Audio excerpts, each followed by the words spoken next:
Segala puji bagi Allah, kami haturkan yang senantiasa telah memberikan kita kesehatan sehingga dapat berkumpul bersama di sini dalam kajian rutin kita dalam tema membangun sistem Islami, mengajak yang baik dan mencegah yang mungkar bersama Ustadz Agil Salim SPD selaku Ketua Yayasan Khairu Ummah Malang. Mudah-mudahan apa yang menjadi tausiah beliau pada hari ini memberikan pengetahuan kepada kita yang daring tidak tahu menjadi tahu, menjadi petunjuk bagi kita, menjadi pedoman bagi kita, dan mendapatkan hidayah oleh Allah Subhanahu wa taala. Amin Allahumma amin. Mungkin langsung saja untuk Ustadz Agil Salim kami persilahkan. Baik, Assalamualaikum warahmatullahi wabarakatuh. Waalaikumsalam. Innal hamdalillah nahmaduhu wa nasta'inuhu wa nastaghfiruh wa na'udzu billahi min syururi anfusina wa min sayyiati a'malina may yahdihillahu fala mudilla lahu wa may yudlil fala hadiyalah wa asyhadu an la ilaha illallah wahdahu la syarika lah wa asyhadu anna Muhammadan abduhu wa rasuluh. Allahumma salli wa sallim ala nabiyyina wa habibina wa qudwatina nabiyyina Muhammad wa ala alihi wa ashabihi wa mawalah wa ba'du.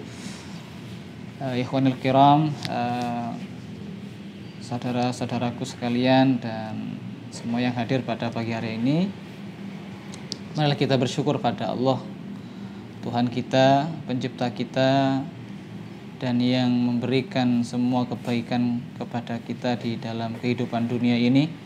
Dan semoga kelak Allah juga merahmati kita, memberikan kebaikan, pertolongan kepada kita ketika kita kembali ke alam akhirat yang selamanya. Kehidupan di dunia ini memang sementara, ya.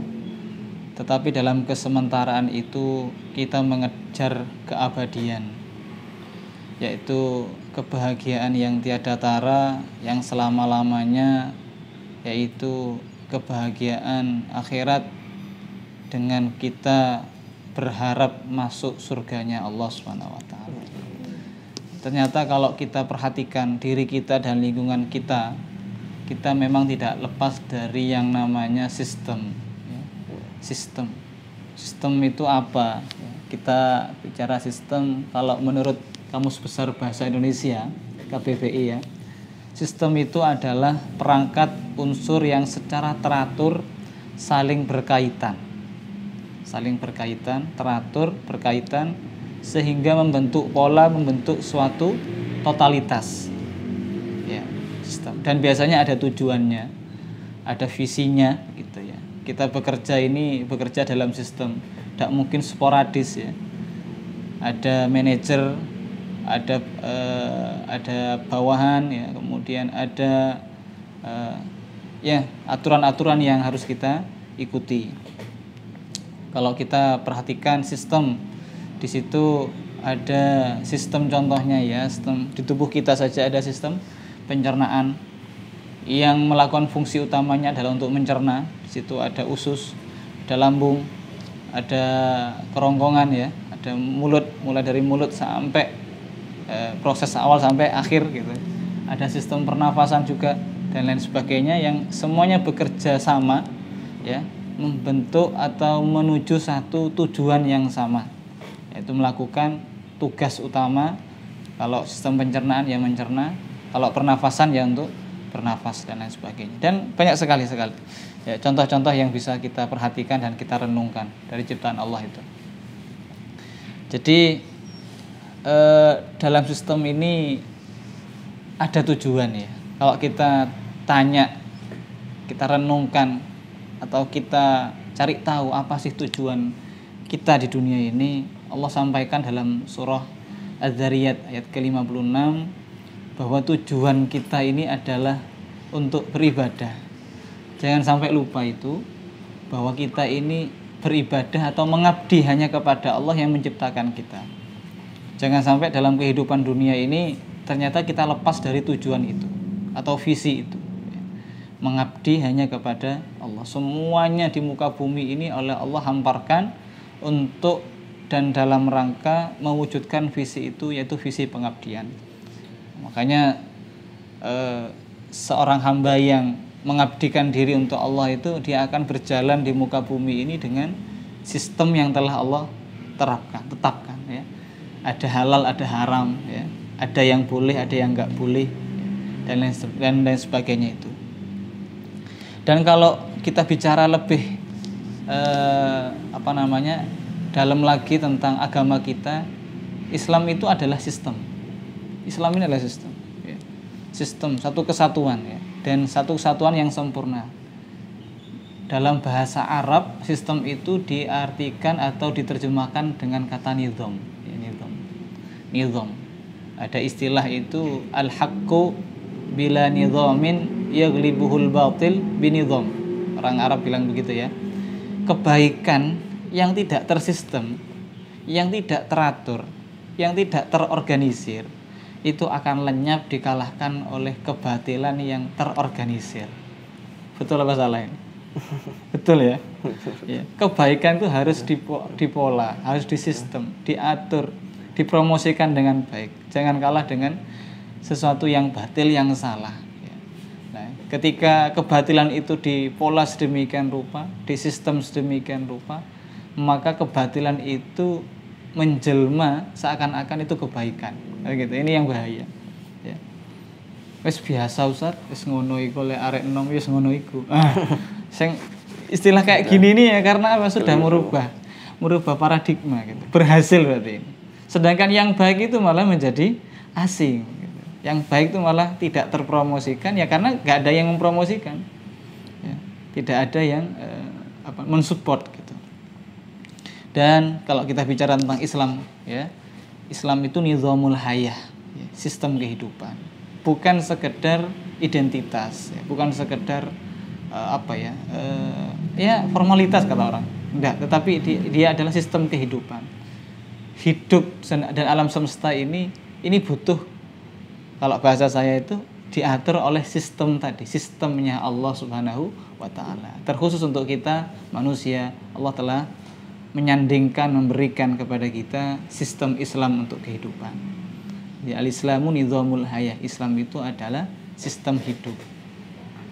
Maka semua aspek kehidupan mulai dari sosial, ya, individual dulu, individu, sosial, ya, ada politik, ya, ada ekonomi dan lain sebagainya, itu semuanya dalam Islam telah diatur sedemikian rupa.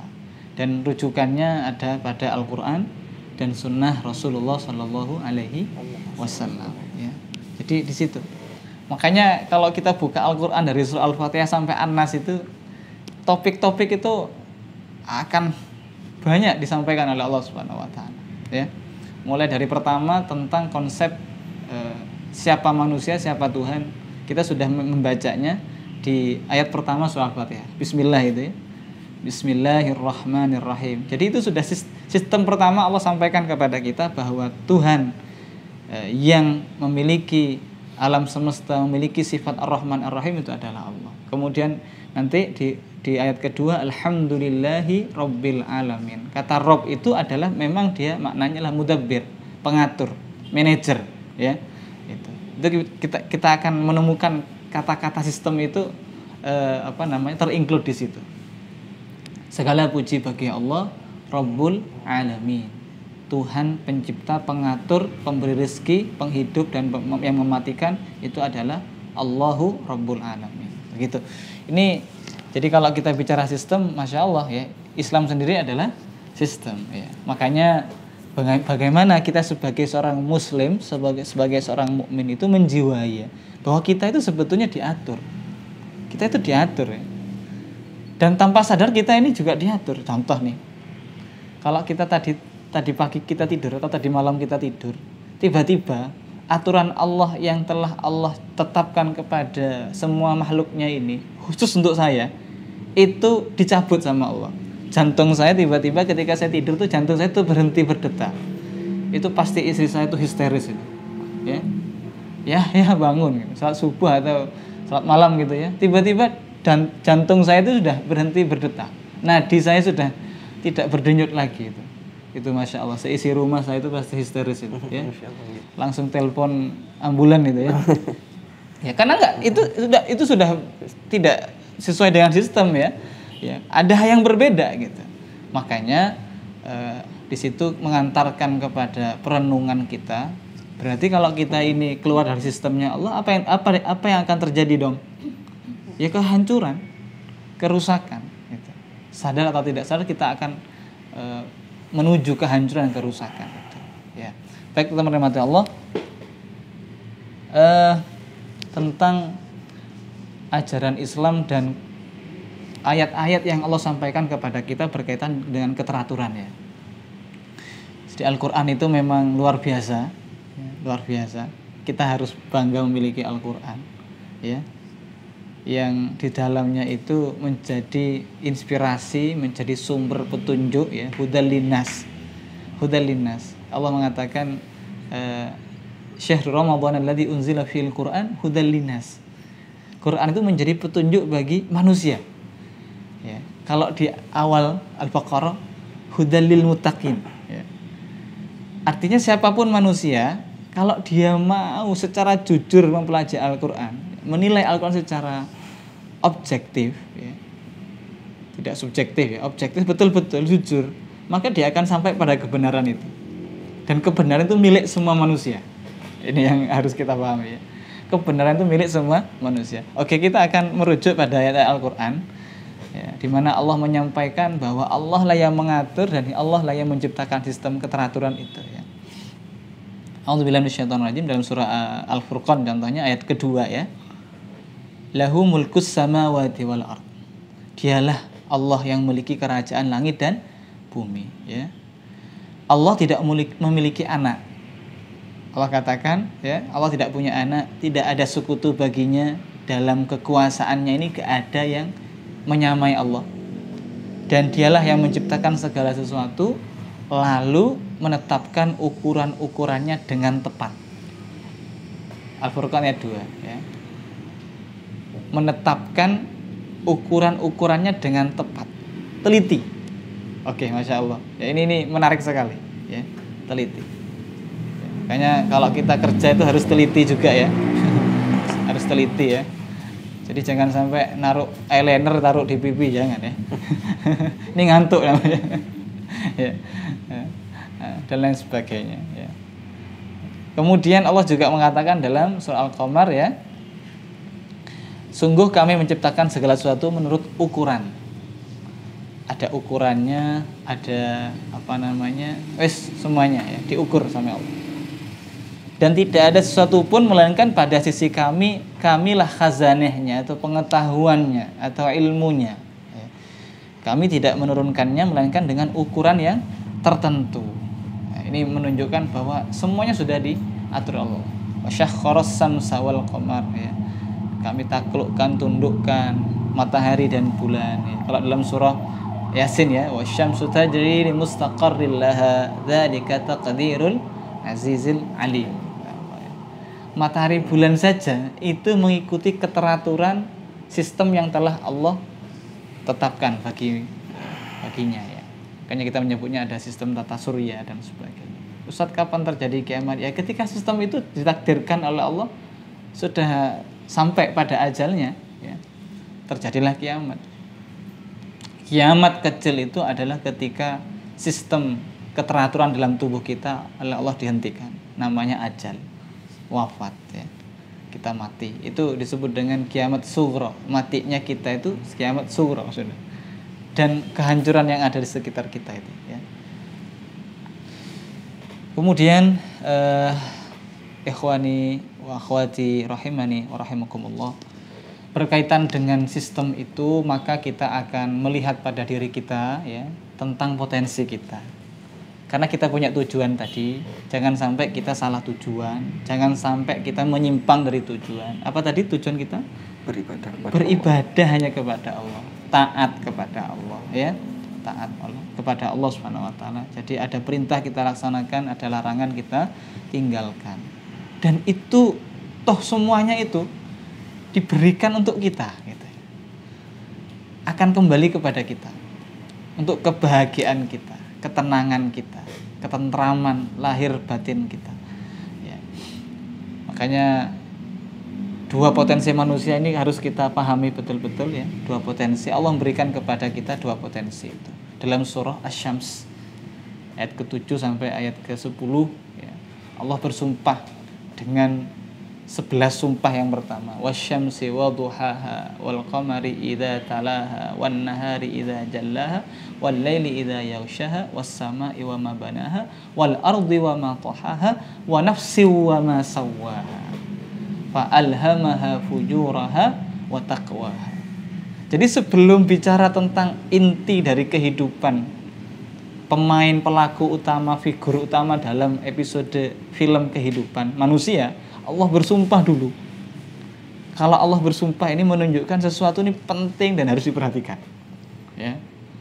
Dan dalam sumpah-sumpah itu memang di dalamnya ada hal-hal yang menurut Allah ya penting untuk kita perhatikan dan kita tadaburi.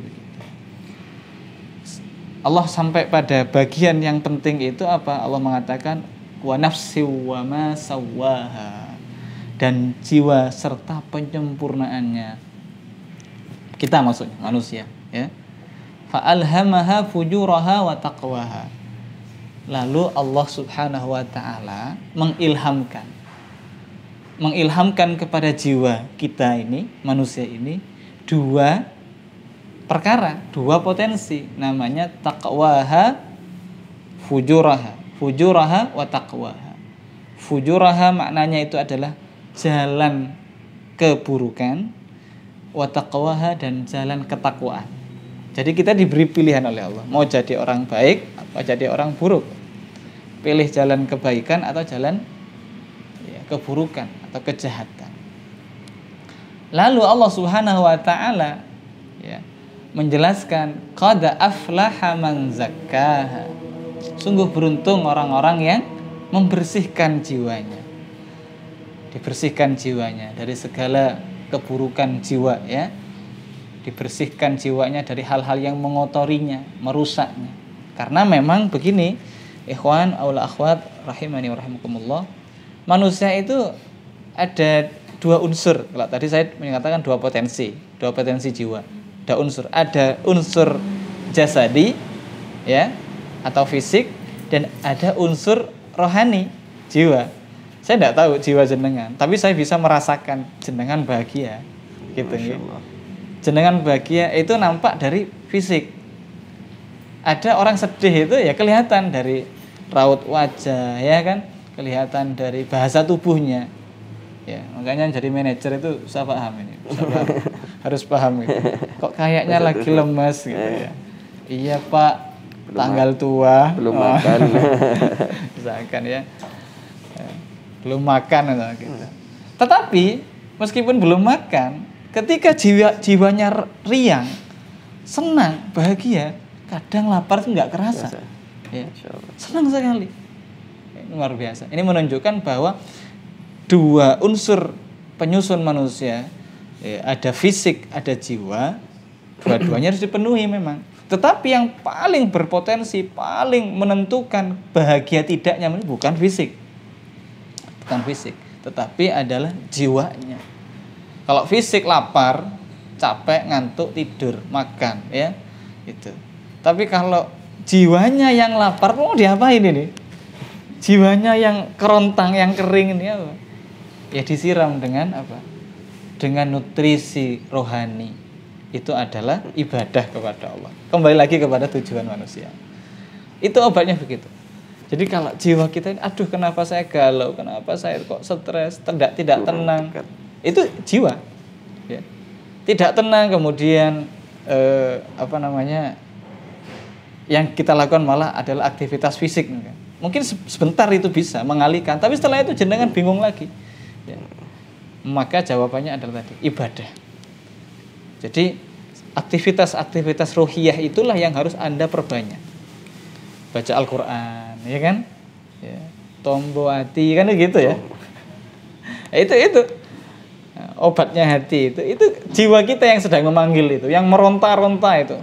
Ya, segera beri asupan gizi. Saya sedang kering, saya hampir mati. Makanya jiwa hati yang kering, yang hampir mati itu, ya, dia memberikan alarm sinyal yang kuat kepada kita. Ayo segera tolong saya. Bawa saya ke UGD, kemana? Masjid. Cari orang soleh, minta nasihat. Masya Allah, ketika ada siraman rohani, ada yang nasihati. Dek, sampean niku kurang syukure mbek Gusti Allah. Iya ya. Mulailah menetes air mata kita. Itu tuh begitu, ya kan? Oh iya ya. Dek, sampean niku lali mbek wong tuwa ya. Iya, Mbak. Aku wis suwe gak nelpon, Mbak. Ya itu, bisa jadi itu adalah alarm sinyal kuat yang Allah berikan kepada kita untuk menegur kita. Hati itu seperti itu. Jadi itu harus kita pahami, ya. Qad aflaha man zakkaha, maka Allah Subhanahu wa taala merintahkan, menjelaskan kepada kita, sungguh beruntung orang yang menjaga kebersihan jiwanya tadi. Jangan dikotori jiwa itu dengan perkara-perkara yang Allah telah jelaskan itu mengotori jiwa. Yang pertama adalah kesyirikan. Kesyirikan itu artinya menduakan Allah. Berharap bergantung hanyalah kepada Allah. Jangan berharap kepada makhluk ya. Nanti di PHP ya. Berharap. Ya, gitu. Yang kedua, sesuatu yang kaitannya dengan sama manusia, tapi itu juga kaitannya dengan Allah. Contoh, kita tidak bersyukur ya, atau merasa iri dengki kepada saudara kita. Itu kaitannya juga dengan kurang yakinnya kita kepada Allah. Padahal rezeki itu sudah dibagi oleh Allah ya. Kenapa saya harus dengki? Kenapa saya harus benci, iri dan lain sebagainya, hasad dan lain sebagainya. Ya, padahal Allah lah yang maha tahu, maha bijaksana, membagi rezeki itu sesuai dengan kadar ukuran yang terbaik. Barangkali kalau saya dikasih Pajero mungkin nggak datang ke sini saya. Ya gitu ya. Gitu. Barangkali kalau jenengan diberikan sesuatu yang Allah Subhanahu wa taala maha tahu, diberikan kepada kita sesuatu itu, padahal itu tidak baik untuk agama kita, untuk kebaikan kita ya, itu malah membuat kita ini jauh dari Allah Subhanahu wa taala. Dan Allah mengatakan ayat 10, pada ayat 10-nya, wa qad khaba man dassaha, dan sungguh merugi orang yang mengotorinya. Oleh karena itu hal-hal yang mengotori jiwa perlu kita waspadai ya. Kita antisipasi dan kita jauhi. Ya, makanya bahagialah kita ya, senangkanlah hati kita, jiwa kita ketika kita ini taat kepada Allah. Ketika jenengan taat, bahagialah. Jangan merasa susah. Ya. Ketika Anda dekat kepada Allah, saya yakin ya, ketenangan jiwa itu akan hadir. Akan hadir. Dan itu yang orang banyak nggak ngerti gitu ya. Saya pernah mendapat penjelasan tuh yang menarik ya, karena saya tersinggung ya, tersindir gitu ya. Bukan berarti menyalahkan, tidak. Ada orang itu yang harus mendaki puncak Semeru untuk mendapatkan ketenangan. Ya. Ada yang harus ke pinggir pantai mencari ketenangan. Ada yang macam-macam. Tapi pertanyaannya, sampai kapan dia akan bertahan di puncak Semeru? Seakan anak bojone, ya. Sampai kapan dia akan berada di tepi pantai ya? Nanti jadi duyung nanti. Ya. Kan nggak mungkin seperti itu kan, iya kan? Iya, memang kita butuh refreshing ya. Mungkin teman-teman sekali refreshing lah ke pantai ya, biar tahu birunya pantai gitu ya. Derasnya gelombang laut gitu ya. Sederas cinta kita berdua gitu. Sama suaminya gitu. Ya kan sama suami kan gitu ya, sama suami sama istri kan ya, sambil merenungi mentadaburi alam gitu kan. Ya biar kita ini nggak anu lah gitu ya. Biar nggak bosan gitu. Tapi sampai kapan kita akan di situ? Saya akan supirnya gitu ya. Pak, nggak pulang-pulang tuh Pak. Saya bosan di rumah. Loh Pak, saya punya istri Pak gitu ya. Ya, itulah ya. Jadi tidak selamanya kita bisa seperti itu ya. Artinya itu bukan solusi, bukan satu-satunya solusi. Mungkin itu hanya sekedar pengalihan saja, sementara saja. Tetapi yang sangat hakiki itu adalah berkaitan dengan jiwa, dan itu tidak lepas dari kedekatan kita kepada Allah Subhanahu wa taala. Oke, kita bicara tentang sistemnya. Tadi tentang dua potensi manusia, yaitu baik dan buruk ya. Maka pilihlah ya sesuatu yang bisa membersihkan jiwa kita, menjadikan jiwa kita tenang, yaitu dengan cara kita taat beribadah kepada Allah Subhanahu wa taala. Kemudian berkaitan dengan potensi baik dan buruk itu, maka juga akan melahirkan dua pilihan. Manusia akan memilih akhlak yang mulia ya, sebagai pilihan dari jiwa yang bersih, yang baik itu akan melahirkan akhlak-akhlak yang mulia. Kenapa Anda kok bisa tersenyum gitu ya? Itu kurang lebih lah karena hati Anda baik ya. Gitu. Kenapa Anda bisa memperlakukan orang lain dengan ramah gitu ya? Karena hati Anda ini yang baik. Hati Anda yang bersih gitu ya. Dan itu sudah fitrah ya. Sesuatu yang fitrah, sesuatu yang bersih itu juga akan melahirkan sesuatu yang fitrah dan bersih juga. Dan itu bukan kamuflase. Sampai kapan Anda bisa berpura-pura? Ya, kan gitu ya. Kalau kamuflasenya tuntutan kerja saja, jenengan pasti akan suatu saat kelihatan aslinya gitu. Tapi ketika itu berangkat dari hati yang bersih, ya, jiwa yang suci, maka itu Masya Allah, Anda menikmatinya. Dan inilah saya. Dan inilah kita. Siapa kita? Indonesia. Ya, Muslim gitu, ya, muslimah gitu. Baik, jadi itu. Dan akhlak yang buruk itu hanya lahir dari jiwa yang kotor gitu ya. Jiwa yang kotor, pendendam, dengki. Makanya itu akan turun-turunannya itu juga akan banyak nanti ya. Teman-teman rahmati Allah Subhanahu wa taala. Dan ini yang perlu kita perhatikan lagi adalah agar kita tidak merusak sistem Allah itu ya. Merusak sistem keteraturan yang Allah berikan atau aturan yang telah Allah berikan kepada kita sebagai hamba-hambanya ya. Jangan dirusak, jangan dilanggar ya. Tetapi kita jaga. Ada dalam surah Al-Baqarah 202 Allah menjelaskan aktivitas manusia yang merusak sistem Allah. Wa idza tawalla sa'a fil ardi liyufsida fiha wa yuhlikal hartha wan nasl. Jadi ketika sistem aturan Allah ini dirusak oleh manusia, maka itu akan nampak kerusakannya itu dan nyata dirasakan oleh manusia. Allah katakan, dan apabila ia berpaling dari kamu Muhammad, tidak mengikuti sunnah Rasulullah, aturan yang telah Rasulullah ajarkan, ya, sa'a fil ardi liyufsidu fiha, maka dia akan berjalan di muka bumi ini untuk mengadakan kerusakan pada bumi ini, ya. Tatanan bumi ini dirusak sama dia, ya. Wa yuhlikal hartha wan nasl, dan merusak tanaman-tanaman dan keturunan. Jadi tanaman jadi rusak, keturunan jadi rusak. Bisa dipahami ya ini ya. Saya baca novel ya. Novel judulnya itu Konspirasi di atas meja makan kita. Konspirasi di atas meja makan kita. Menarik judulnya. Ketika saya baca, Masya Allah ya, penulis itu menyampaikan fakta-fakta tapi lewat novel gitu ya. Bahwasannya ada sekelompok manusia di muka bumi ini, dan ini fakta ya.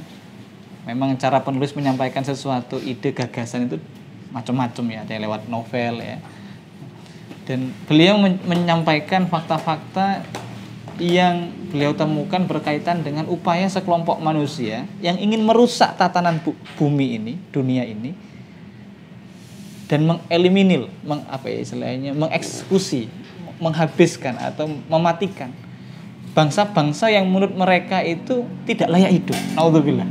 Sampai seperti itu. Dan itu lewat meja makanan dan keturunan. Ya. Jadi bagaimana mereka merusak manusia yang lain itu dengan cara apa ya? Meracuni.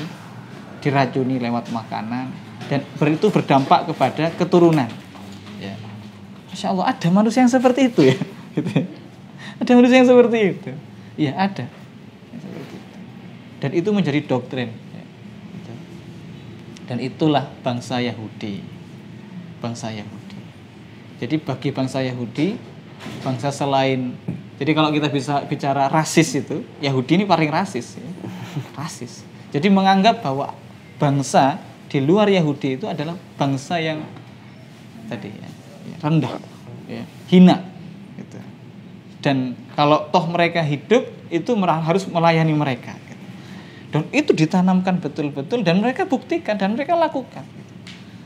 Saya menemukan fakta-fakta itu lewat beberapa share-sharean ya di WA. Ada yang menarik. Mereka Yahudi memang enggak mendustakan Rasulullah SAW. Tetapi ajaran Rasulullah justru mereka amalkan. Ini yang menarik.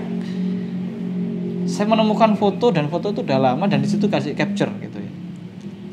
Berbahasa Inggris, ingat saya, kemudian diterjemahkan, yang di situ dikatakan orang Yahudi itu justru mengajarkan, menganjurkan mereka dan keluarganya dan anak keturunannya untuk mengkonsumsi susu kambing.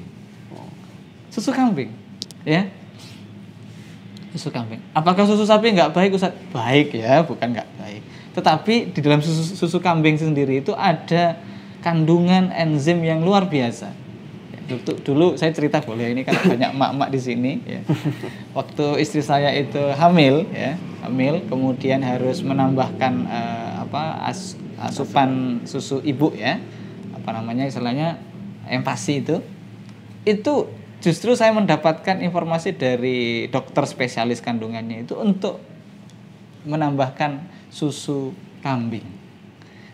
Karena menurut beliau inilah susu kambing, susu yang enzimnya, kandungannya ya, manfaatnya itu hampir sama dengan ASI.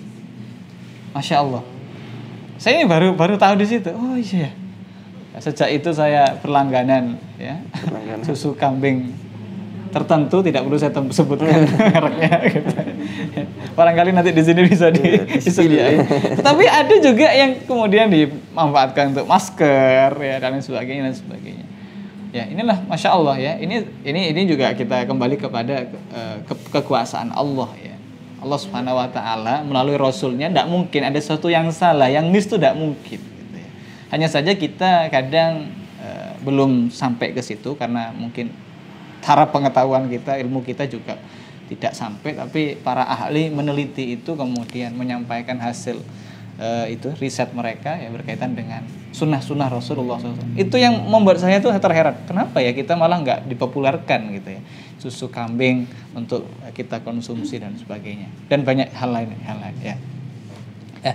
Ini yang memprihatinkan, ada sekelompok manusia yang mereka liyuhlikal hartha wan nasab. Mereka merusak tanaman-tanaman dan merusak keturunan ya. Merusak tanaman bisa jadi hasil pangan. Mereka rusak dalam artian itu diracuni ya untuk dikonsumsi, kemudian itu menyebabkan ketidakstabilan hormonal, dan kemudian terjadilah itu tadi keturunan, kerusakan pada keturunan. Wallahu a'lam bishawab. Nauzubillah ini.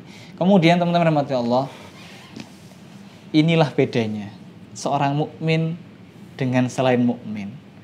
Allah katakan alladzina immakkannahum fil ardi.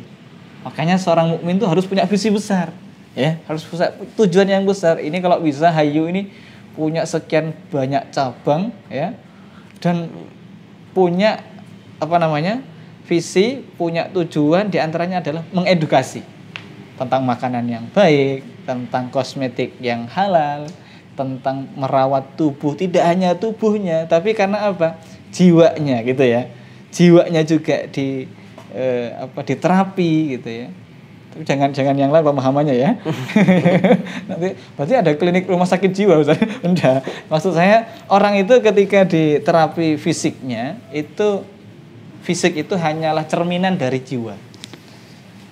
Jika Anda bahagia maka tubuh Anda akan sehat gitu. Itu diantaranya ya. Makanya datanglah ke Hayu ya. Masya Allah.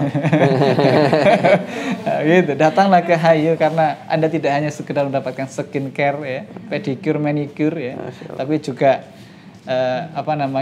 ini soul health, soul care ya. Dan soulmate juga mungkin. Ya, baik. Nah ini, jadi itulah seorang mukmin punya tujuan besar. Kata Allah kata immakkannahum alladzina immakkannahum fil ardi aqamus shalah wa atuz zakah. Maka akan nampak ketika mereka itu dikuasakan di muka bumi, dijadikan pemimpin ya. Orang-orang beriman ini punya program besar. Mereka akan melaksanakan titah perintah Allah Subhanahu wa taala itu aqamus shalah, senantiasa menegakkan salat, menjaga hubungannya dengan Allah ya. Kemudian wa atauz zakah, mereka akan menunaikan zakat, menjaga hubungan sosialnya. Zakat itu kaitannya dengan sosial. Gak medit ya. Gak medit. Jadi mereka Masya Allah punya simpati, empati, suka nolong, bantu itu. Wa amaru bil ma'rufi wa nahau 'anil munkar. Dan mereka senantiasa mengajak kebaikan dan mencegah dari kemungkaran. Jadi inilah bedanya, ya. Beda dengan kaum-kaum lain, ya. Kalau mereka dikuasakan dia mengagumi, kemudian mereka membuat kerusakan. Gitu.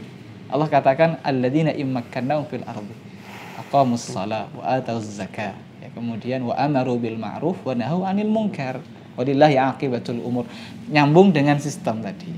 Jadi ternyata hasil akhirnya seperti ini, iya, indah sekali. Makanya masa depan bumi ini saya jadi cerita kayak apa itu namanya? Saras 008. Saya juga jadi ini bukan Panji Bima X gitu ya, bukan ya. Jadi masa depan bumi itu ada pada tangan kita, orang-orang beriman. Kenapa? Kita ini sudah dibekali oleh Allah, ya, keadilan. Bagaimana kita ini bersikap adil, bagaimana kita melaksanakan amar ma'ruf nahi mungkar tadi, mengajak baik dan mencegah kemungkaran. Dan walillahi aqibatul umur, dan hanya kepada Allah semua urusan akan dikembalikan. Kelak di akhirat kita akan melihat hasil tanaman kita, usaha kita, ya, di akhirat nanti. Oh, ternyata saya nggak salah dulu itu. Saya amar ma'ruf nahi mungkar, saya beriman dan sebagainya. Ya. Baik, teman-teman rahmati Allah. Saya kasih judul di sini The Real Guardian of Galaxy. Ya. Jadi penjaga galaksi sebetulnya itu siapa? Wal mu'minuna wal mu'minat. Orang mukmin laki-laki dan mukmin perempuan. Ba'duhum awliya'u ba'd. Satu dengan yang lain itu mereka saling tolong menolong. Jadi saling tolong menolong dalam kebaikan, dalam ketaatan, ya. Tolong menolong, Ustaz, ya. Ya'muruna bil ma'ruf wa yanhauna 'anil munkar. Cirinya mereka itu suka ngajak kebaikan dan mencegah kemungkaran. Gitu. Ngingatin, ya, Dek, wahai salat. Oh iya, ayo salat. Dek, ojo ngono deh. Ya, gak oleh, iku gak jujur. Seakan pelanggani nanti. Jangan gitu. Nah, ini apa? Tanhauna 'anil munkar. Wa yuqimunas shalah. Tadi diulang lagi, ya. Dan mereka senantiasa mengerjakan sholat. Wah, Ustaz, kenapa Ustaz? Kok di dalam Quran itu selalu muncul kata sholat. Dalam Al-Quran Allah mengatakan innas sholata tanha 'anil fahsya'i wal munkar. Sungguhnya sholat itu bisa mencegah pelakunya, orang yang sholat dengan sungguh-sungguh, ya tentunya, ya, itu dari perbuatan keji dan mungkar yang merusak martabatnya sebagai manusia, yang menghancurkan atau merendahkan martabatnya sebagai manusia ini oleh Allah Subhanahu wa taala dijaga dengan sholat itu. Ya. Dia mengaku, ya, iyyaka na'budu wa iyyaka nasta'in. Hanya kepadamu lah kami, ya Allah, kami menyembah. Hanya kepadamu lah kami menyembah. Wa iyyaka nasta'in, dan hanya kepada Engkaulah kami memohon pertolongan, mengakui kelemahannya, ya, meminta pertolongan kepada Allah. Ada musuh yang selalu mengikuti dia, menguntit dia, setan namanya. Dia sangat berambisi karena dendamnya, dengkinya dia karena telah dihukum oleh Allah. Makanya kita nih anak turunan Adam ini, bapak kita Nabi Adam, sudah ketemu enggak? Belum. Oh, belum. Insyaallah. Moga-moga kita ketemu sama ayah kita. Insyaallah. Ya, kita ketemu sama ayah kita Nabi Adam itu. Ya, barangkali nanti kita bisa wawancara sama beliaunya, gimana ceritanya dulu gitu. Ya. Karena kita informasi dari Quran aja gitu, ya. Ya bukan berarti Quran itu nggak valid, Quran itu pasti valid, ya, benar. Jadi setan ini dendam dengki, iblis, ya, mengerahkan segala upaya program 24 jam, ya. Kalau kita masih bisa tidur, kalau iblis itu nggak tidur. Dalam keterangan itu iblis itu nggak tidur, Masya Allah, ya. Tapi ada kalanya, ya, ketika kita dekat kepada Allah, lemahlah kekuatan mereka. Makanya kalau saya ada keterangan, ya, ikhwan, akhwat, teman-teman rahmati Allah, jangan mengumpat setan. Jadi jangan mengumpat setan. Contoh aja. Ini gara-gara setan, jangan begitu, ya. Tapi ketika kita mendapatkan sesuatu, ya kita istirja, innalillahi wa inna ilaihi raji'un. Ketika kita merasakan takut, sebenarnya takut itu juga bisikan setan. A'udzubillahi minasyaitonir rajim. Dan yang paling mudah itu dalam hadis dikatakan ketika ini dibacakan maka setan itu mengecil sekecil lalat. Bismillahirrahmanirrahim. Hebat ya. Dalam riwayat itu Nabi SAW itu mengatakan jika setan dibacakan kepadanya Bismillah maka dia akan mengecil sekecil lalat. Tapi kalau kita umpat, kita mencela, kita celak setan, itu dia membesar. Ya itu, ya. Jadi memang kekuatannya setan itu adalah kata-kata kotor. Kata-kata makanya kita dilarang ya, memaki jadi membuli ya. Membuli, enggak boleh membuli. Misuh katanya kita ya. Misuh. Kata orang Jawa itu misuh. Misuh ya benar ya? Iya, misuh. Ya. Itu makanannya setan ya. Ya jangan kita tiru mereka lah setan gitu. Justru kita ini membuat mereka tambah besar gitu ya, tambah ini ngikuti aku gitu ya. Dikasih makan, jangan dikasih makan ya. Iya. Memang mereka itu ingin dalam Al-Qur'an tuh ayyuki abainakumul adawah gitu ya. Oh, ya mohon maaf ya sayang. Ketawa sampai. Iya. Oke. Wa yuqimunas shalah. Kenapa sholat? Kenapa sholat kok diulang-ulang banyak sekali perintah tentang sholat? Karena dia adalah amal pertama dan utama yang akan ditanya oleh Allah ya. Jangan sampai kita tinggalin sholat. Wes kaya opo kita, sukses kayak apapun kita gitu ya. Jangan tinggalkan sholat ya. Kemudian sholat itu adalah hubungan yang sangat personal dengan Allah. Indah sekali. Berbisik di bumi, terdengar di langit ya. Kita Masya Allah ketika kita sujud itu luar biasa ya, ada yang pernah meneliti tentang gerakan sholat itu ya, sujud gitu dengan meletakkan kepala di bumi gitu ya, merendahkan diri. Ini hebatnya, ketika kita merendahkan diri Allah angkat derajat kita ya. Tapi ketika kita ini pongah gitu ya, Allah hinakan kita ya. Nah, ini wa yu'tunaz zakah tadi dikatakan sudah kita sampaikan tentang membayar zakat, kewajiban dari harta kita sosial ini. Wa yuti'unallaha wa rasulahu, dan senantiasa taat kepada Allah dan Rasulnya. Jadi ummahat ya, mbak-mbak, gak usah sedih, gak usah khawatir. Apa sih yang kita sedihkan di dunia ini? Rezeki itu justru didapatkan dengan kita bertakwa kepada Allah. Barangkali nanti punya suami ya, sudah, kita taat sama suami itu dalam rangka taat sama Allah ya. Selama suami tidak nyuruh yang maksiat gitu. Sama kita sebagai laki-laki, kita nyayangi istri dan anak itu juga dalam rangka taat kepada Allah ya. Bukan sekedar sesuatu yang sifatnya iya, bukan itu sesuatu yang biasa gitu enggak gitu ya. Tetapi di situ ada unsur yang menguatkan. Makanya kalau kita lihat kenapa sih ada kakek-kakek nenek-nenek itu kok iya kok ya kan, biasanya kalau kita bilang semoga kita langgeng sampai kakek nenek kan gitu ya. Itu ya mereka tetap gitu ya. Kenapa? Kecintaan mereka bukan lagi cinta fisik, tidak. Tapi cinta karena Allah tadi itu ya. Jadi lebih kepada hal yang luar biasa ya.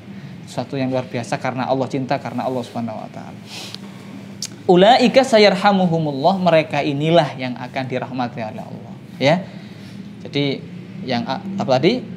Mukmin, mukminah yang saling tolong menolong dengan satu dengan yang lain, mengajak kepada kebaikan, mencegah dari kemungkaran, mengerjakan salat, membayar zakat, taat pada Allah dan Rasulnya, mereka itulah yang akan dirahmati oleh Allah. Dalam banyak tafsir kalau Allah sudah menyebut sayarhamuhumullah atau yarhamuhullah ya, rahimahullah misalkan, rahimallah misalkan, itu maknanya Allah memberikan surga. Karena tidak ada ceritanya orang disayang sama Allah kemudian tidak dimasukkan surga. Innallaha azizun hakim, dan Allah adalah zat yang maha perkasa lagi maha bijaksana. Teman-teman yang dirahmati Allah ya, tambah yakin enggak kita ini untuk saling mengingatkan satu dengan yang lain? Berat enggak kira-kira? Berat enggak mengingatkan ya, Pak Satpam mengingatkan ya, Mbak terlambat ini gitu ya. Oh iya Mak, ingatkan. Sebetulnya iya, jujur aja ya, sebetulnya itu kan Tidak ada sistem itu yang insya Allah yang tidak baik ya. Itu untuk kebaikan kita. Seharusnya kita berterima kasih ya. Ketika ada yang mengingatkan kita ketika salah ya, ketika kita lalai lupa, itu harusnya kita berterima kasih. Karena kita dikembalikan lagi kepada track yang seharusnya. Begini seharusnya, yang betul seperti ini. Dan Allah Subhanahu wa taala juga menjanjikan bagi kita yang melaksanakan tugas-tugas mulia tadi dengan janji yang Masya Allah indah. Wa'adallahu alladhina amanu minkum wa amilus salihat. Allah berjanji bagi orang beriman di antara kalian dan mengerjakan amal soleh, la yastakhlifannahum fil ardi. Pastilah mereka itu akan dijadikan penguasa-penguasa, pemimpin-pemimpin fil ardi, di bumi. Jadi orang-orang beriman ini akan dijadikan penguasa. Ya, akan dijadikan apa ya? Ya, orang yang mendominasi bahasa kita, ya. Mendominasi. Kenapa? Dia mendominasi dengan kebaikannya. Gitu, ya. Mendominasi dengan keadilannya. Mendominasi dengan ilmunya, ya, dengan akhlaknya yang baik, yang karimah dan lain sebagainya. Ya. Kama stakhlafal ladzina min qablihim, sebagaimana Allah telah menjadikan orang-orang sebelum kalian itu berkuasa, orang-orang beriman sebelum kita berkuasa ya. Siapa? Rasulullah ya dan para sahabat. Ya. Sebelumnya ada para nabi dan pengikutnya ya, yang telah mewarnai bumi ini dengan keindahan akhlak mereka, dengan lurusnya iman mereka dan ibadah-ibadah mereka dan seterusnya itu. Wala yumakkinanna lahum dinahumul ladzi irtadha lahum. Dan Allah menjadikan agama mereka itu kokoh. Jadi Islam ini akan kokoh, ya. Tadi banyak yang membuli, banyak yang nyinyirin gitu ya. Banyak yang mempersekusi ya, dan lain sebagainya. Oh, kenapa sih pakai kerudung, rambut kamu kan bagus. Nah, gitu. Kenapa harus tutup aurat, tunjukin aja gitu kan. Lah itu kan konsep-konsep seperti itu kan tidak konsep-konsep ilahiyah. Ya. Itu kan bagus itu. Kenapa kok harus ditutupin kan begitu. Itu lahir dari mana sih sebetulnya yang seperti itu? Iya, lahir dari pemahaman masyarakat yang jauh dari nilai-nilai ketuhanan. Kalau kita mau jujur, kita belajar teks-teks Bible ya. Ada enggak dalam ajaran Bible itu kebolehan untuk menampakkan aurat? Saya bicara Bible, enggak bicara Quran ya. Ternyata itu enggak ada. Karena Bunda Maria saja ya, Bunda Maria saja itu pakai kerudung, pakai hijab itu.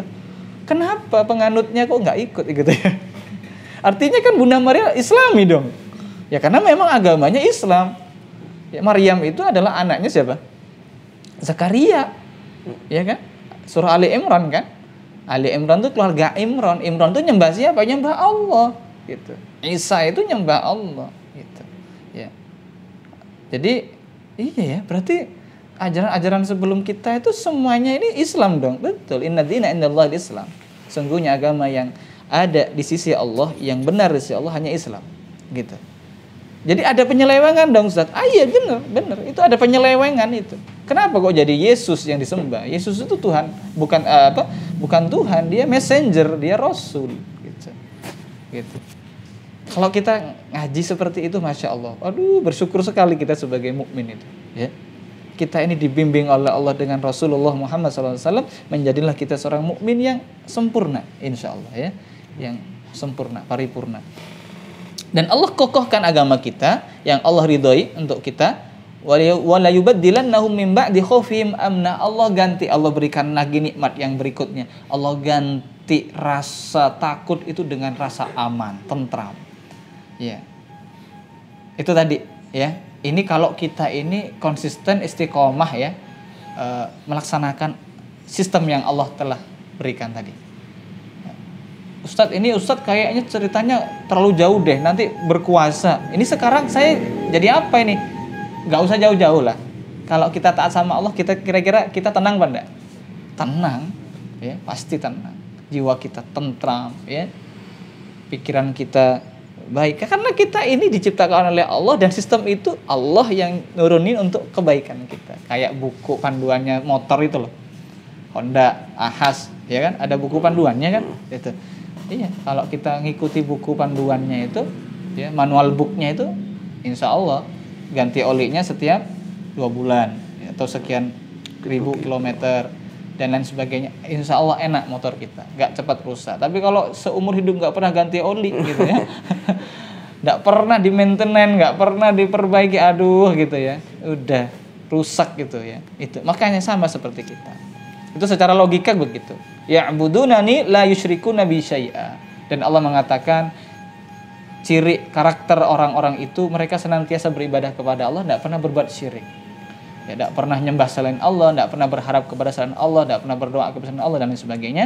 Wa man kafara ba'da dzalik fa ulaika humul fasiqun. Dan siapa yang tetap kafir sesudah janji itu, innallaha la yukhliful mi'ad, ya, Allah tidak pernah ingkar janji. Siapa yang tetap kafir dengan janji itu, tidak yakin, ya mereka lah orang-orang yang fasik, banyak berbuat dosa. Ya. Karena memang goyah dia. Ya. Ya kan? Goyah. Kenapa kamu milih aku? Aku yakin sama kamu, gitu kan? Ya. Padahal banyak laki-laki lain di sana, gitu. Ya. Aku yakin sama kamu karena kamu punya kriteria yang saya cari, gitu. Ya. Kamu punya kepribadian, punya rumah pribadi, punya mobil pribadi. Ini laki-laki yang saya cari, gitu. Maka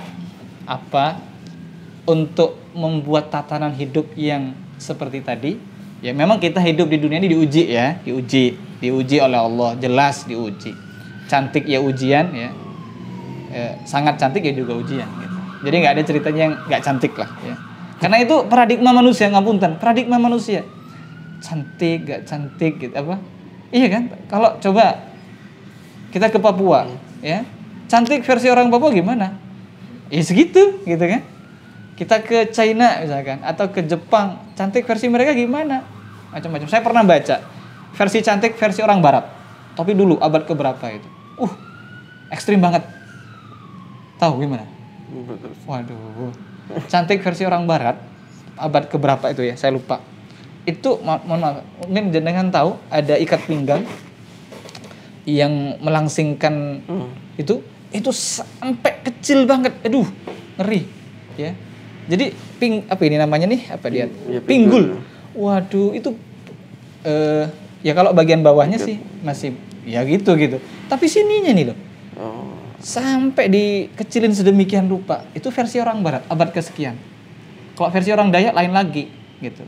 Cantik, gagah gitu, lain lagi gitu ya. Jadi kalau yang telinganya ditindih sampai panjang gitu.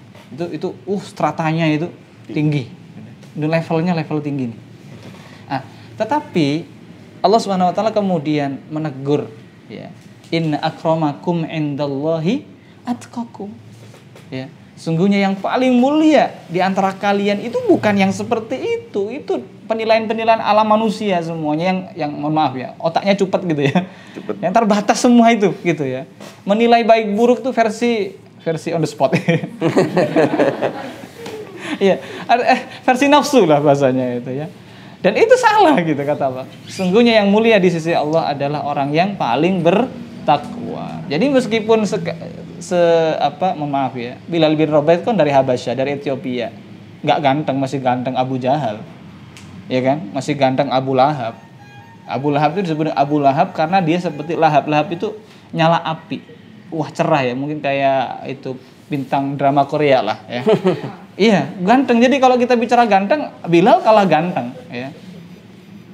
Dan sebagainya. Tapi inilah gitu, nilai kemuliaan iman, ketakwaan ya. Jadi mohon maaf saya kembali lagi, jadi saya itu seperti mengorek-ngorek diri saya pribadi. Jadi kalau saya melihat bahagia itu adalah gini, ya tunggu dulu, takwa ndak gitu. Kalau misalkan jenengan nanti cari calon suami, takwanya nomor 1. Perkara kaya itu ya ikut aja gitu ya. Perkara ganteng itu ya nomor sekian gitu. Takwanya, kenapa? Ketika dia suami ini bertakwa, maka Anda akan dijaga sepenuh jiwa ya. Maka Anda akan dicintai dengan sepenuh hati gitu ya. Dia tidak akan menzalimi, mengurangi hak-hak istri gitu ya. Dan sebagainya juga begitu. Ustaz, saya cari suami yang takwa. Jadikan diri Anda takwa juga gitu. Ya.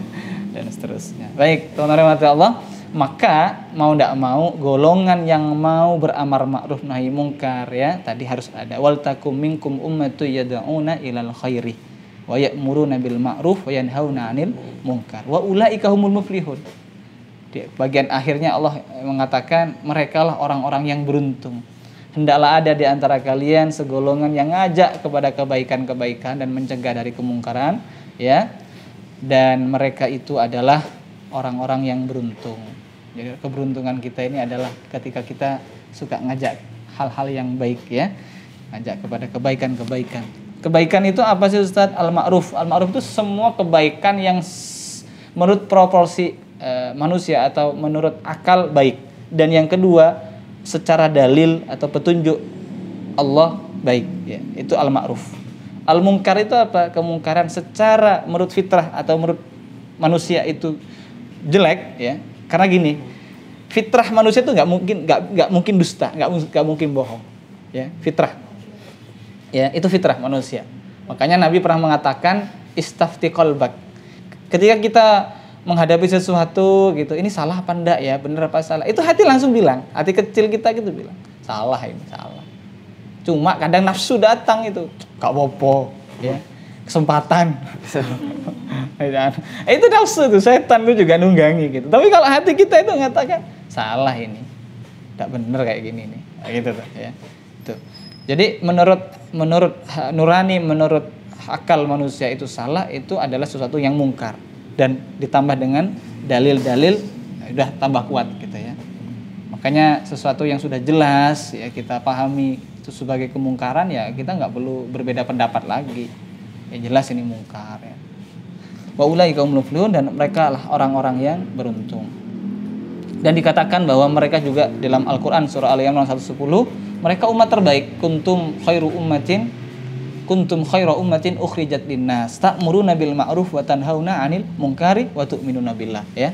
Mereka adalah umat terbaik kata Allah yang dihadirkan untuk manusia, yang mereka itu tadi ngajak kepada kebaikan dan mencegah kemungkaran, dan mereka beriman kepada Allah. Luar biasa ya, banyak sekali ayat yang seperti ini. Wa man ahsanu qawlan mimman da'a ila Allah wa 'amila shalihan wa qala innani minal muslimin. Ini banyak aktivitas di muka bumi ini manusia, tapi ada aktivitas yang paling Allah sukai. Siapakah yang lebih baik perkataannya ya daripada orang yang ngajak kepada Allah, yang menyeru kepada Allah, menyeru kepada kebaikan, menyeru kepada keadilan, menyeru kepada Allah, dan dia amila sholihan, dan dia beramal soleh. Ya tadi sebelum sempat saya bahas ya tentang amila sholiha. Amal soleh itu apa sih? Amal-amal yang jelas itu diperintahkan amal soleh ya. Kemudian yang itu mendatangkan keridhaan Allah SWT itu jelas amal soleh ya. Menolong sesama amal soleh. Sebaliknya ada amal tolih namanya, pakai tok ya. Itu amal yang jelek, amal yang buruk ya. Wa qala innani minal muslimin, dan dia mengatakan, dia menyatakan diri, identitas dirinya, innani minal muslimin, saya termasuk golongan orang-orang yang berserah diri, orang-orang muslim ya. Artinya dia percaya diri dengan identitasnya sebagai muslim. Makanya jangan minder ya. Wala tahinu wala tahzanu wa antumul a'launa in kuntum mu'minin. Ojo wedi, ojo takut, ojo sedih ya. Sesungguhnya kalian itu adalah orang-orang yang mulia jikalau kalian ini beriman ya. Kadang kita ini krisis identitas ya teman-teman ya. Mbaknya muslimah enggak? Gimana ya? Gitu tuh. Enggak percaya diri gitu ya. Ya. Mbaknya muslimah kan gitu. Iya, alhamdulillah, saya muslim. Luar biasa saya lihat di YouTube ya, teman-teman ya. Ada seorang, ini kita bicara orang luar ya. Orang luar tuh ketika mereka mengetahui kebenaran dengan kapasitas mereka yang mungkin kalau kita sudah dengar pengajian sering gitu ya, atau mungkin sejak kecil kita sudah berislam gitu ya. TK Islam, SD Islam, SMP Islam, SMA Islam, Universitas Islam gitu juga ya. Gitu. Tapi kadang kebanggaan kita terhadap Islam itu sangat kurang. Saya lihat di YouTube itu ada sosial eksperimen ya berkaitan dengan hijab. Ada wanita yang berhijab gitu, kemudian datang. Ini temannya sih sebetulnya, namanya social experiment gitu. Dia tawari iPhone berapa yang sekarang paling tinggi? 13 ya? 13. iPhone 13. Tapi disuruh ngelepas jilbabnya, hijabnya. Mbak mau enggak? Saya kasih iPhone 13 ini tapi dengan syarat ngelepas jilbabnya Mbak. Gitu. Terus dia bilang, enggak, demi Allah, saya tidak akan melepas jilbab saya. Meskipun mau dikasih apapun, jangan iPhone 13 gitu ya. Itu langsung ke ke istilahnya korban pertama. Luar biasa. Habis itu ada temannya lagi. Ada temannya lagi yang pura-pura gitu ya. Ditawari. Terus dia mengatakan, "Iya, saya akan terima. Saya akan terima iPhone-nya itu, saya akan lepas jilbab." Ketika si teman perempuan ini yang nomor kedua ini mau hendak melepas jilbabnya, langsung Masya Allah ya, wanita tadi itu langsung memarahi dia. Ya, tapi marahnya yang gitu ya. "Kamu ini gimana ini? Kamu masa mau ngelepas jilbabmu? Ini adalah kehormatanmu, ini adalah bagian agamamu, ini identitas kamu." Gitu. Jadi habis itu dibilangin kalau ini teman saya Mbak gitu. Kali kami sosial eksperimen luar biasa. Jadi Masya Allah gitu. Sampai seperti itu. Gitu. Jadi ya kita harus pahami ya, kita sadari bahwa harta karunia terbesar itu adalah iman. Dan yang semua lahir dari iman itu adalah ekspresi bahwa kita ini cinta kepada Allah, dan inilah yang yang terbesar gitu ya. Yang hidayah terbesar adalah ketika Allah berikan iman kepada hati kita, kepada dalam hati kita.